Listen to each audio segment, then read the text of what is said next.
Hello guys, magandang hapon sa inyong lahat and welcome back dito sa panibago nating video dito sa ating channel. So guys, ang main concern ng mga nagme-message sa akin ngayon at saka nagko-comment sa ating mga videos is basically napakababa daw ng itlog, no. So napakababa ng presyo ng itlog, no. So may mga nagme-message na buy one take one daw ang trays ng itlog sa 240 pesos, no. May mga nagbebenta ng itlog na 140 lang ang per tray, no. At sobrang baba. Tapos ang problema diyan is hindi lang siya sobrang baba ng presyo ng itlog, kundi sobra din ang taas ng feeds, no. So ang tinatanong nung iba, paano ang solusyon sa ganitong klase ng sitwasyon, no? So guys, ang masasabi ko diyan ay kapag ka tayo ay nandito na, nakabili na tayo ng manok, nakabili na tayo ng mga equipments, meron na tayong cage, may housing na tayo, nakapagsimula na tayo ng negosyo, medyo wala na tayong magagawa dyan unless otherwise magkat tayo ng losses, ibenta natin sa iba yung mga manok na ating nasimulan na, or maghigpit tayo ng konti ng belt, no, at medyo tiisin natin yung susunod na mga linggo, no, kasi syempre yung presyo ng feeds ay nakadepende yan sa krisis na meron tayo ngayon. So hanggat hindi natatapos ang krisis sa petrolyo ay meron tayong problema, no. So hindi pa rin bababa ang presyo ng feeds. Ang problema din, kahit na siguro bumaba ang presyo ng petrolyo, kapag nagtaas na ang mga manufacturers, suppliers ng feeds, minsan hindi na nila ibinababayan, no. So medyo may problema tayo diyan. Pero pagkatapos naman ng summer, no, pagtapos na yung pasukan na ulit ng mga bata sa school, tataas na ulit ang demand, magkakaroon na uli ng pagtaas ng presyo ng mga produkto natin, ng mga itlog, no. So I'm hoping na yung pagtaas ng itlog ay yung pagtaas ng presyo ng itlog ay makakatulong para tayo ay makabawi sa ating mga pinuhunan, no. So wala akong masyadong masabi dahil talagang lahat tayo ay nakakadanas ng ganitong klase ng krisis. Actually, hindi pa ako nalugi sa business na ito until nitong last April, no, at saka nitong approaching May lugi tayo kasi 3 beses nagtaas ng presyo ng feeds sa aking supplier. Tapos syempre meron tayong sobrang baba na presyo ng itlog, so hindi tayo makasabay sa mga presyo ng market dahil sobrang dami ng nagbabagsak galing sa mga malalaking mga farms, no. So lalong-lalo na sa probinsya ng Oriental Mindoro, may mga may mga supplier na hindi lamang sa Mindoro nanggagaling, kundi nanggagaling mismo sa egg capital ng buong Mimaropa sa San Jose, no. So sobrang dami nilang production doon, malalaki yung kanilang mga farm, kaya nilang magbaba ng up to 120 pesos, 100 pesos per tray, no, dahil kinakalculate na nila yan sa kanilang business feasibility study sa loob ng isang cycle, no. So yan yung ating nagiging issue. So kapag tayo ay may mga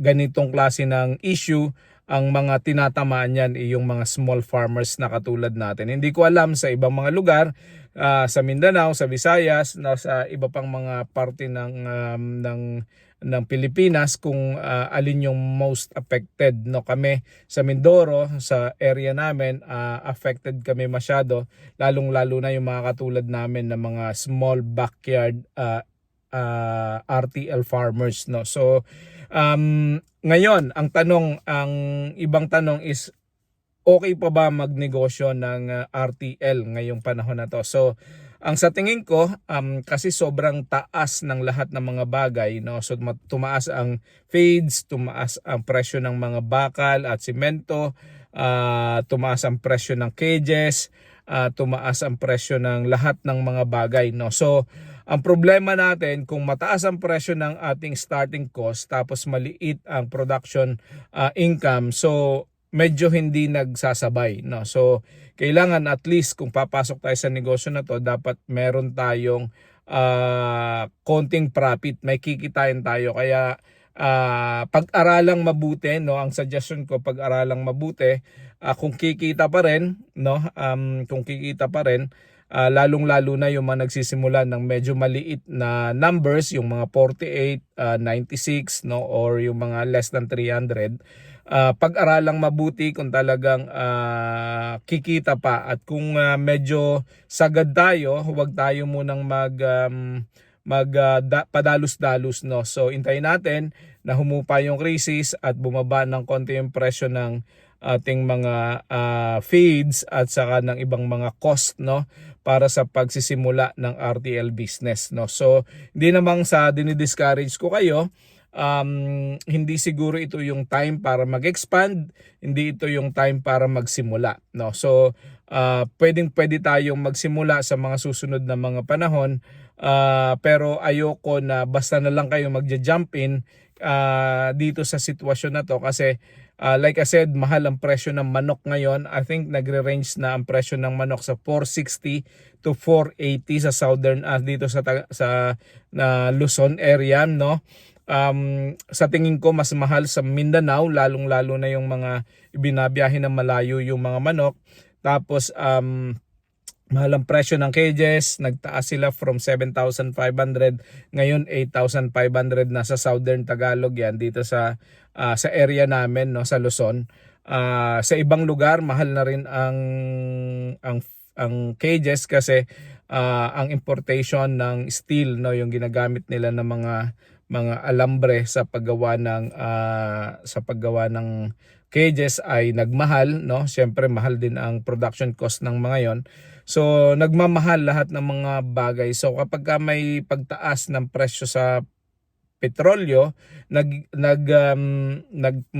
domino effect yan sa lahat ng klase ng commodities, no. Hindi lang yan sa pagkain, hindi lang yan sa lahat ng serbisyo, no. Lahat yan apektado pag tumaas ang presyo ng petrolyo, no. Kaya tayo ay dumadanas ng ganito dahil may krisis sa Middle East hanggang ngayon at hindi pa rin nare-resolve. So isa yan sa mga naging issue ng mga lahat ng farmers, hindi lang tayo bilang mga RTL farmers, no. Lahat ng farmers affected, no. Lahat ng abono, lahat ng feeds, lahat ng klase ng produkto ay tumaas, no. Mapapansin nyo naman yan, kahit presyo ng pagkain, gulay at kung ano-ano ay mahal sa palengke, no. Bibihira yung hindi tumaas, no, at even bigas tumaas, no. So hirap tayo, no. So ngayon nakapagsimula na tayo, yung mga nakapagsimula ng katulad ko at ongoing ang project, medyo tiis-tiis lang tayo. At yung mga hindi pa nagsisimula at gustong magsimula, may planong magsimula, siguro ang advice ko is hand fire muna kayo. Obserba lang muna tayo magkano yung ibababa ng presyo ng petrolyo at kung bababa, no. So at baka naman bababa din yung ibang presyo ng mga kailangan natin, manok, cages, housing, yung mga yan, at saka mga feeds, no. So yun ang siguro advice ko sa inyo. Kung hindi ko naman kayo mapigilan ay maging aware lang tayo na hindi tayo tutubo ng ganong kalaki sa ini-expect natin sa unang mga buwan natin ng pagsisimula ng negosyo, no. So normally yung April, May talagang mababa yan. Yung pagkatapos ng December, tagmahal, biglang bagsak ang presyo ng itlog diyan. January, February, March, April, May, yan ang tagbaba ng presyo ng itlog. So ngayon ay dati nang bumababa, expected natin yan, pero ngayon sobrang baba ng presyo, no. So ako natambakan ako ng itlog sa farm, kasi yung mga bumibili sa atin hindi bumibili kasi sila nagsusupply din sila sa mga tindahan. May mga nag-o-offer doon sa kanilang mga dating customer ng sobrang baba na presyo, kaya ngayon hindi sila makasabay, hindi kasi kami makasabay. Kaya kung hindi sila makasabay at hindi sila kumikita, hindi nila itutuloy ang business. Ganun lang kasimple. So tumigil sila ng pagkolekta ng itlog sa farm kasi mahal ang presyo, mura ang presyo.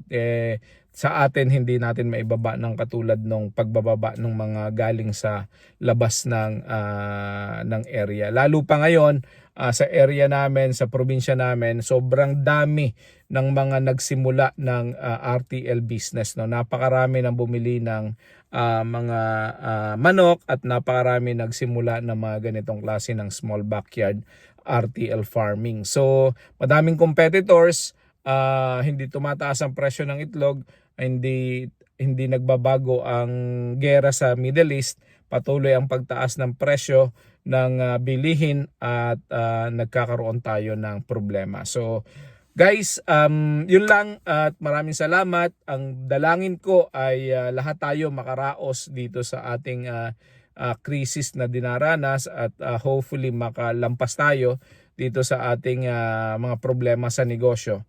And syempre dalangin ko din na maging successful tayo lahat. At kung may pangatanong pa rin kayo, magtanong lang kayo sa ating comment section at sasagutin natin, no? At kung kayo ay may mga suggestion paano natin malalampasan ang ganitong klase ng crisis, comment nyo rin lang sa ating comment section. Maraming salamat, God bless, at don't forget to subscribe and like this video kung meron kayong natutunan or kung kayo ay nakikisimpatya dun sa mga dinadanas natin ngayon. Anyway, maraming salamat, God bless, and see you all sa susunod nating video. Bye-bye!